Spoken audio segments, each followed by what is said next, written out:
hukom sa ginibong drug bypass operation. Triple o 4 na doble ang bihikulo na gruso sa siyudad kang Naga. Mas complain ng police station kang Naga City Police Office. Newsbreak. Sa headlines kan mga barata, mga deboto kang itom na Nazareno sa Naga nagpila para sa tradisyonal na pahadok sa imahen. Illegal na sugal na weteng as in STL sa Naga dapat tutukan kang bagong city director kang Naga City Police Office. Surprise drug test pinagkondusir sa mga personahe kang Campo General Simeola sa Legazpi City. Mga atleta kang Naga College Foundation amay nagpakitang gilas ngunya na taon 2024. Diyos marhay na hapon. Ako si Mark Mendoza. Asin ako si Antoinette Eduardo. Kami ang sa indong tagapagatud Bareta. Kampanya kontra sa iligal na sugal na weteng babantayan ang tamang implementasyon kang STL Peace and Order. Problema sa trapiko orog na si mga nagbabalgar sa ley sa trapiko, ini ang nahihiling ni City Councilor Jose Perez na dapat subuot tutukan kan bagong City Director kang Naga City Police Office na si Police Colonel Erwin Rebellion na kansuugma kasabay ninda sa pag-atender sa flag raising ceremony. Sa hiling ko, si mga dating hinahagabi na ang kampanya sa weteng, pakusugon, bantayan ang tamang implementasyon ng STL, ang peace and order, lalo pong pakusugon, ang ining traffic, lalo na po ining mga violators.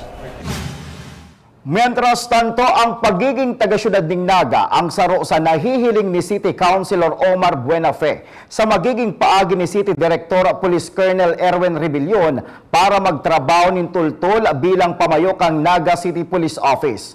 Susug sa konsihal bilang taga-Naga aram subuot kang nasabing opisyal ang kultura asin pag-uugali kan mga taga-syudad ng Naga. May knowledge siya kang kultura, kang mga peculiarities, kang mga Nagueños. And igi-expecta na mas papaurugon niya ang sa iyang trabaho digdi dahil may pagmakulog siya sa tuyang lugar being one of us, mga Nagueños. Padagos sa mga bareta, mga deboto kan itom na Nazareno nagpila para sa tradisyonal na pahadok sa imahen na mientras na yaon ini sa Plaza Quezon bago ang prosesyon ngunya na hapon. Ang detalye sa report ni Melvin Machado. Dahil naging ulang ang maura na panahon kasubang pagkahapon sa ginibong pagprosesyon kang itom na Nazareno hali sa Holy Cross Parish sa Barangay Tabuco pasiring sa Plaza Quezon. Kasabay sa pagprosesyon sa itom na Nazareno, iyo ang mga replika kan imahe na dara o pagsasadiri kan mga deboto. Sa Plaza Quezon, nagtinir sa bilog na pagkabanggi ang imahen kang itom na Nazareno na sinundanin misa ngunya na pagkaaga. Matapos ang banal na misa na pinagibo didi sa Plaza Quezon, kasumpay kang kapistahan kang itom na Nazareno, isinunod man ang tradisyonal na pahadok sa imahen. Kabali sa nagpila si naghadok sa imahen, si Nanay Liliosa Volante na taga-probinsya kang Albay, asin si Tatay Julito Bilinaryo kang Pamplona Camarines Sur na primero mag-atindir kang misa para sa itom na Nazareno. Sinda Nanay Liliosa asin Tatay Julito parehong nagmamaot na magrahay ang kamugtakan kang sa indang salud. Siyempre, yung mabuting kalusugan. Gadon ko po na marayan sa kuyang salud. Iyon lang po. Ngunya na hapon, papanginutan ni Arsobispo Rolando Tria Tirona ang Pontifical Mass na tulos isusunod ang prosesyon kang itom na Nazareno pabalik sa Holy Cross Parish. Para sa One Media, TV48 Naga, Melvin Machado, Newsbreak.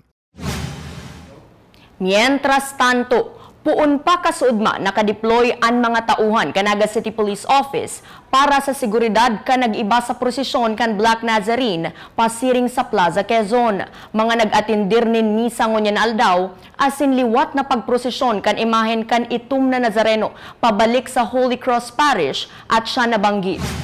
Sa iba pang bareta, pinagpaplanuhan ngunya ni City Councilor Omar Buenafe na ripasuhon ang anuman na nag-i-eksister na ordinansa mapadapit sa electronic vehicles na padagos nagdadakol sa syudad. Susog sa konsyal, kay puan man na nainot ang lakdang kan lokal na gobyerno dapit sa presensya kan mga electronic vehicle sa syudad na marikas nagbabago ang mga disenyo asin padagos man nagdadakol. Kaya po, ining mga bagay na nag-i-evolve, so kita man dapat may forward steps man kitang gigibuhon as much as possible, naiinot dapat kita sa developments na ni. So ang sa kuyang gigibuhon kayan is to amend our existing, kung igwa mo kitang existing na ordinansa tungkol digdi, papakarayon ta para mag-jive o to be suitable sa satuyang sitwasyon. Sa pagbabalikan news break, mga personahe sa Kampo General Simeon Ola sa siyudad ni Legazpi ipinasairarom sa surprise drug test. Iyan asin iba pang mga bareta sa pagbuelta kan One Media TV48 Naga News Break. Dakop sa ginibong drug bypass operation. Triple o 4 na doble ang bihikulo na gruso sa siyudad kang Naga. Mas complain ng police station kang Naga City Police Office. Newsbreak. Flight attendants, prepare for takeoff, please.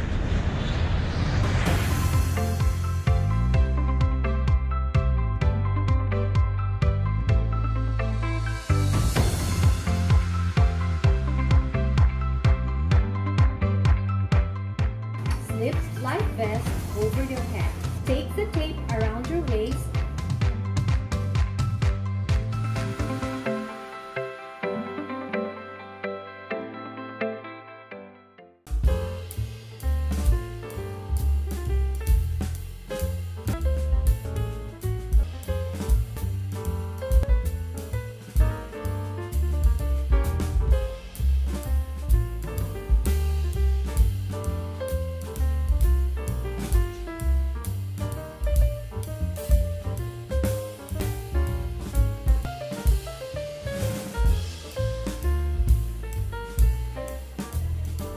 Life at home is better with Unlimited.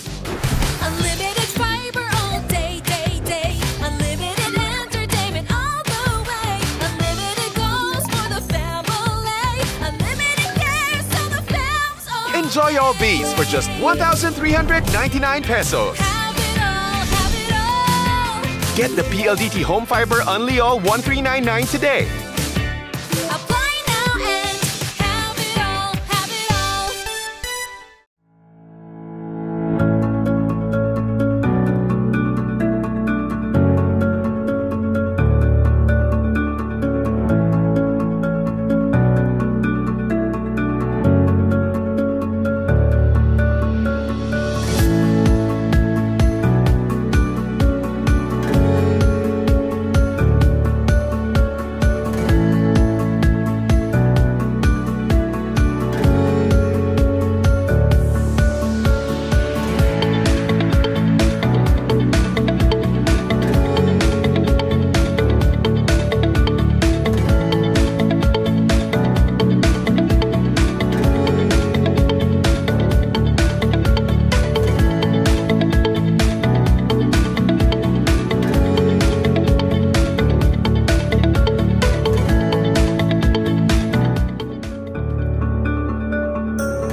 ginibog drug bypass operation.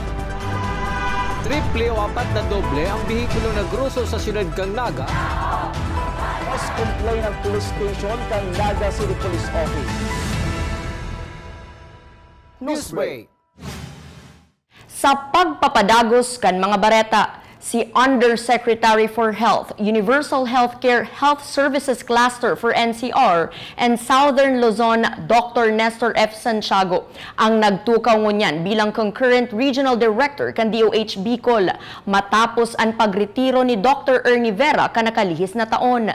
Tinawan duo ni Dr. Santiago na dapat maintindihan kan 8-point action agenda kan DOH para subuot marealisar ang universal healthcare sa nasyon. Sa iba pang bareta, TESDA asin Daikin Philippines magkatuwang para sa pagtulod ng dagdag kaaraman mapadapit sa heating, ventilation, air conditioning. Bagong pasilidad para sa mga ma-training pinag-inauguraran kan subagong aga. Aramon tawa ng kumpletong details kayan sa report ni Melvin Machado. Mismo ang Vice President kang Daikin Philippines na si Iko Kani ang naging bisita sa inauguration kang TESDA Daikin HVAC Training Center na makukuha sa Regional Training Center sa Pili, Camarines Sur. Susog kay TESDA Regional Director Archie Grande, ang Daikin Philippines ang nagpakarhay kang training center, nagtaunin mga kagamitan asin module para dagdagan ang kaaraman mapadapit sa heating, ventilation, and air conditioning. Ang makakaabil ka ng sabing pa-training dapat may enot ng kaaraman sa air conditioning system o may NC2 certificate. Nag-provide sindaki facility na magagamit sa training kan sa tuyang air conditioning ng mga trainees. This is, I think, pang-5 sa bilog ng Pilipinas.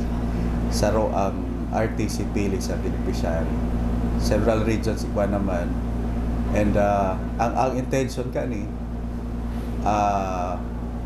igwakitan mga basic training programs na pagkakandak sa air conditioning. Pero sa tabang kang Daikin na partner ta, mas mataas ang kalidad kan sa indang skills pag-abot sa air conditioning. Nag-offer sinda kan sa indang mga upgraded na mga tools na gagamiton sa training. Tapos sa module man, sinda man nagpresenta kang module na gagamiton. Ang saro lang sa kondisyon, halimbawa ang sarong beneficiary gustong mag-undergo naman sa training program na i-offer ta using sa facility na i-donate mo niyan. Kaya po, nagwa na siya na basic at least 2 years experience sa air conditioning or may igwa siya na NC2 previous na training. Mas advanced kaya ang i-offer tam modules para digdi sa training na yun. Sa mensahe ni Daikin Philippines Vice President Kani San, ang ginigibo subuot nindang ini ang paagi para ibalik sa mga Pilipino ang kaaraman na igwa ang sa indang kumpanya. Actually, it is Daikin global philosophy and policy to contribute to the country where we have business activity. Because, we are here and selling air conditioner and making money. Okay, so we have to return something to the country or society or the people in the country, in Philippines. This is our business philosophy.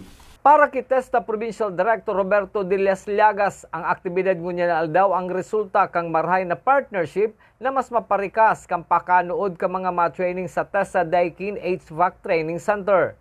This collaboration is a testament to the power of partnership in the shared vision we have for the future. The facilities you've provided have not only been a venue, but a catalyst for growth, learning, and innovation in HVAC technology. Presente man sa nasabing aktibidad ang manlain-lain opisyal kang TESDA sa Bicol asin mga taga Daikin Philippines. Para sa One Media, TV48 Naga, Melvin Machado, Newsbreak.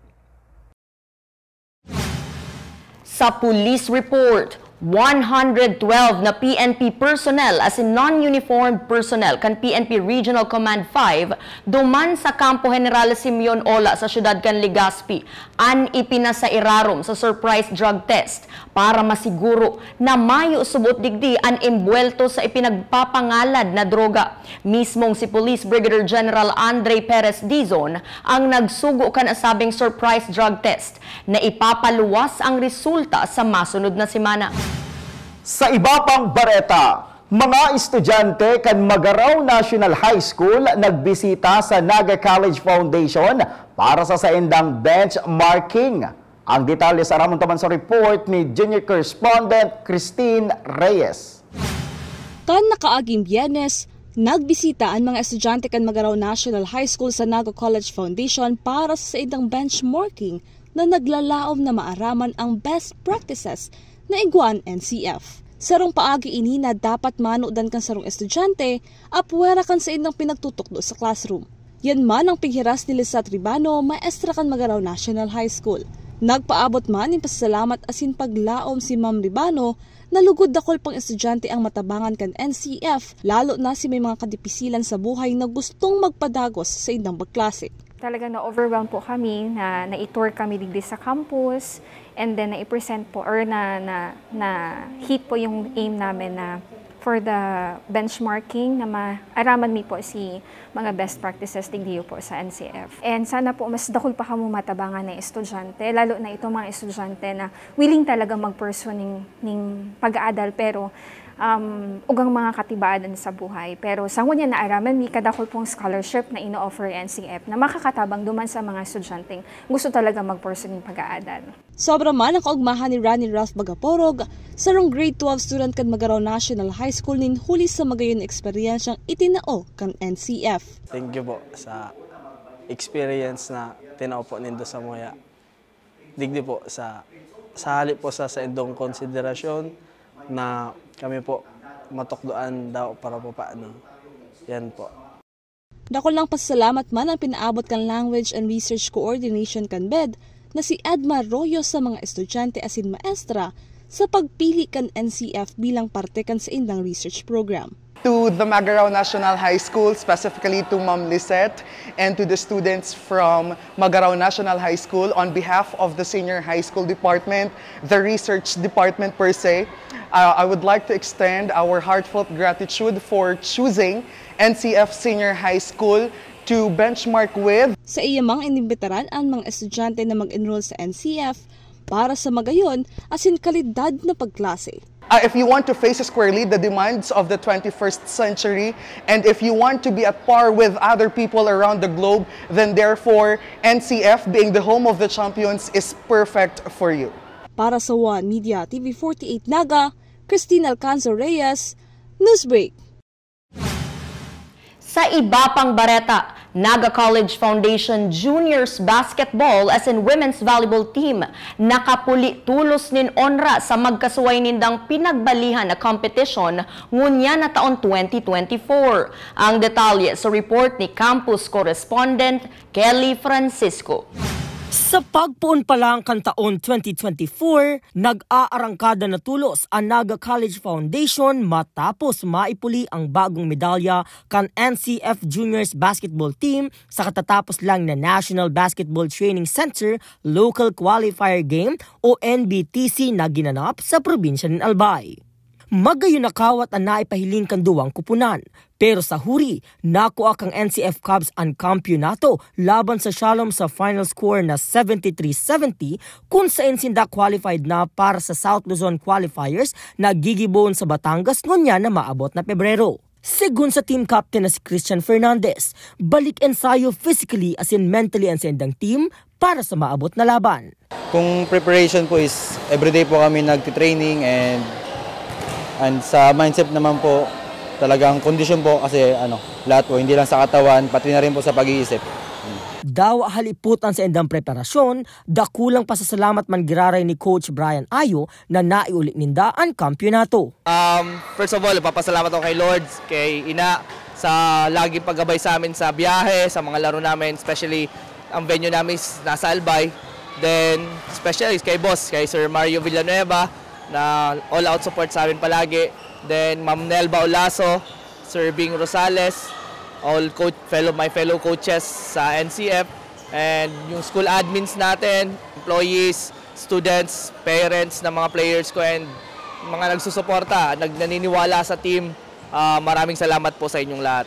Mientras tanto, sa volleyball, ginana kan NCF Lady Tigers ang sa indang enot nakawat sa Ribisco Volleyball League National Finals laban sa team kan University of San Jose Recoletos na presenteng pinagigibo sa Mandaluyong City. Nakuha kan NCF ang inot na set sa 25-22, naiabante sa last and final set kang USJR sa score na 21-25, asin tinapos kang Lady Tigers ang kawat sa score na 25-23 sa best of 3 series. Abangan asin suportahan ng masunod na kawat kan NCF Lady Tigers ngunya na Enero 9, G's hasta Pecha 12, asin para sa mga exciting asin mainit na laban kan manlain-lain na team sa interong nasyon. Para sa One Media TV 48 Naga, Kelly Francisco, Newsbreak.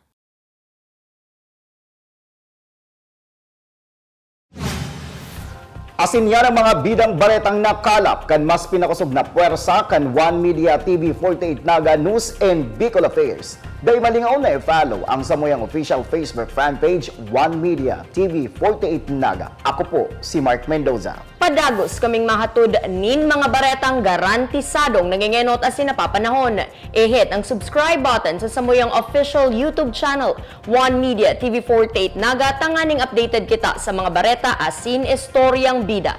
An Bicolano. Ako si Antoinette Eduardo asin ini an One Media TV 48 Naga Newsbreak. Dako sa ginibog drug bypass operation.